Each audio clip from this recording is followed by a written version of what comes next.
सासाराम की विशाखा सिंह ने मन की बात में पीएम मोदी से बात की। रोहतास वासियों के लिए गर्व का पल। आपको बता दें कि प्रधानमंत्री नरेंद्र मोदी ने अपने मासिक रेडियो कार्यक्रम मन की बात में युवा संगम की चर्चा की, तो वहीं वीर सावरकर और कबीरदास को याद भी किया।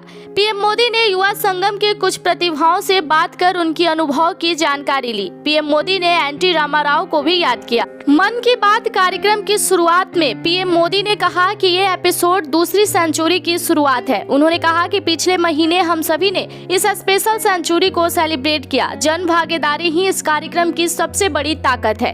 पीएम मोदी ने कहा कि जब मन की बात का प्रसारण हुआ तो उस समय दुनिया के अलग अलग देशों में अलग अलग टाइम जोन में कहीं शाम तो कहीं देर रात होने के बावजूद भी सभी लोगों ने बड़ी संख्या में सभी एपिसोड को सुनने का समय निकाला। पीएम मोदी ने काशी में तमिल संगम का भी चर्चा किया और कहा कि बीते दिन हमने मन की बात में काशी तमिल संगम की बात की, सौराष्ट्र तमिल संगम की बात की। उन्होंने कहा कि कुछ समय पहले वाराणसी में काशी तमिल संगम भी हुआ। पीएम आगे कह रहे हैं कि भारत श्रेष्ठ भारत की भावना को ताकत देने वाला ऐसा ही अनुष्ठा प्रयास देश में हुआ है युवा संगम का।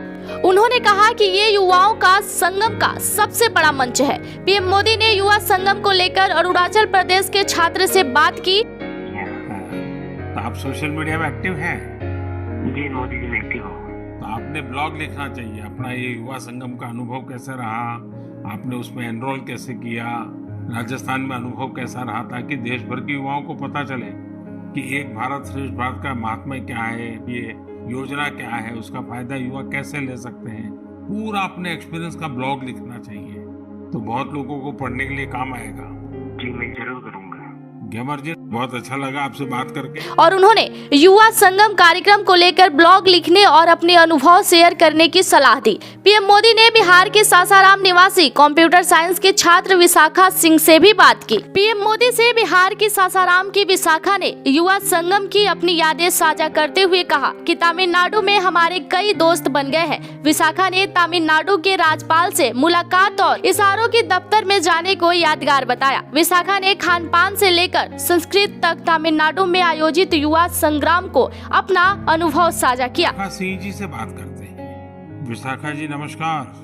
सर्वप्रथम तो भारत के माननीय प्रधानमंत्री जी को मेरा प्रणाम और मेरे साथ सभी डेलीगेट्स की तरफ से आपको बहुत बहुत प्रणाम। अच्छा विशाखा जी, पहले अपने बारे में बताइए, फिर मुझे युवा संगम के विषय में भी जानना है।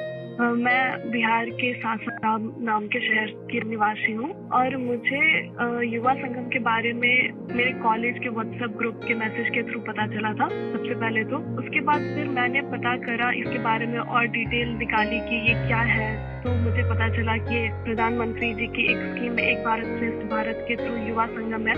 तो उसके बाद मैंने अप्लाई करा और जब मैंने अप्लाई करा तो मैं एक्साइटेड थी इस पे ज्वाइन होने के लिए, लेकिन जब मैं वहाँ से घूम के तमिलनाडु जाके वापस आई, वो जो एक्सपोजर मैंने गेन किया, उसके बाद मुझे अभी बहुत ज्यादा ऐसा प्राउड फील होता है that I have been the part of this programme. तो मुझे बहुत ही ज्यादा खुशी है उस प्रोग्राम में पार्ट लेने की और मैं तहे दिल से आभार व्यक्त करती हूँ आपका कि आपने हमारे जैसे युवाओं के लिए इतना बेहतरीन प्रोग्राम बनाया जिससे हम भारत के विभिन्न भागों के कल्चर को अडेप्ट कर सकते हैं। विशाखा जी, आप क्या पढ़ती हैं? मैं कंप्यूटर साइंस इंजीनियरिंग की सेकेंड ईयर की छात्रा हूँ।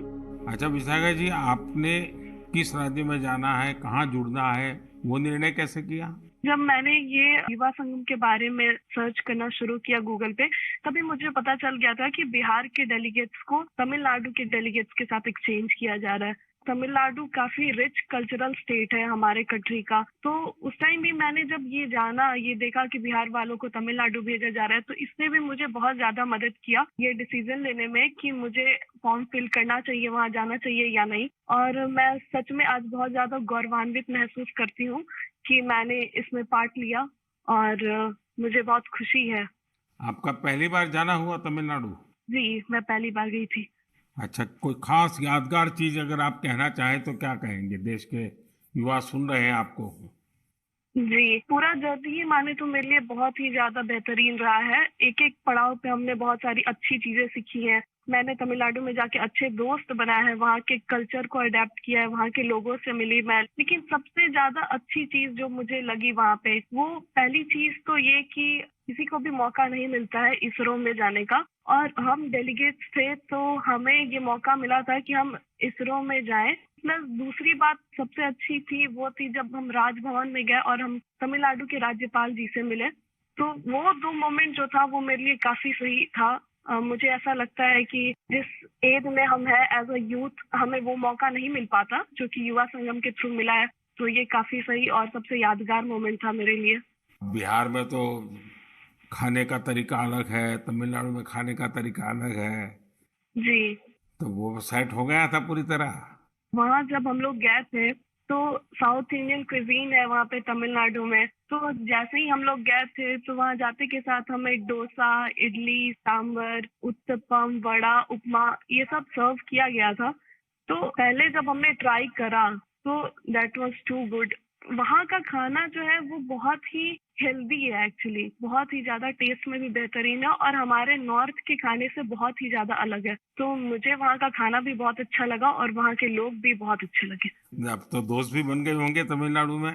जी, वहाँ पे हम रुके थे NIT त्रिची में, उसके बाद IIT मद्रास में, तो उन दोनों जगह के स्टूडेंट से तो मेरी दोस्ती हो गई है। प्लस बीच में एक CII का वेलकम सेरेमनी था, तो वहाँ पे वहाँ के आसपास के कॉलेज के भी बहुत सारे स्टूडेंट्स आए थे, तो वहाँ हमने उन स्टूडेंट से भी इंटरेक्ट किया और मुझे बहुत अच्छा लगा उन लोगों से मिलकर। काफी लोग तो मेरे दोस्त भी हैं और कुछ डेलीगेट से भी मिले थे जो तमिलनाडु के डेलीगेट बिहार आ रहे थे, तो हमारी बातचीत उनसे भी हुई थी और हम अभी भी आपस में बात करते हैं, तो मुझे बहुत अच्छा लगता है। तो विशाखा जी, आप एक ब्लॉग लिखिए और सोशल मीडिया पे ये आपको पूरा अनुभव, एक तो इस युवा संगम का, फिर एक भारत श्रेष्ठ भारत का, और फिर तमिलनाडु में अपनापन जो मिला, जो आपको स्वागत सत्कार हुआ, तमिल लोगों का प्यार मिला, ये सारी चीजें देश को बताइए। आप तो लिखोगी आप? जी जरूर। तो मेरी तरफ से आपको बहुत शुभकामनाएं हैं और बहुत बहुत धन्यवाद। जी, थैंक यू सो मच। नमस्कार। ग्यामर और विशाखा, आपको मेरी बहुत बहुत शुभकामनाएं। युवा संगम में आपने जो सीखा है वो जीवन पर्यंत आपके साथ रहे, यही मेरी आप सबके प्रति शुभकामना। पीएम मोदी ने अपनी हालिया जापान दौरे का जिक्र करते हुए कहा कि मैं कुछ दिन पहले ही हिरोशिमा में था। वहां मुझे हिरोशिमा मेमोरियल म्यूजियम में जाने का अवसर मिला। उन्होंने इसे भावुक कर देने वाला अनुभव बताया। कहा कि जब हम इतिहास को याद संजोने की कोशिश करते हैं तब हमारे आने वाली पीढ़ियों को मदद मिलता है। पीएम मोदी ने कहा कि कई बार म्यूजियम में हमें नया देखने को मिलता है तो कई बार हमें कुछ नया सीखने को मिलता है। धन्यवाद। ऐसी तमाम बड़ी खबरों को देखने और सुनने के लिए बने रहिएगा मीडिया दर्शन के साथ।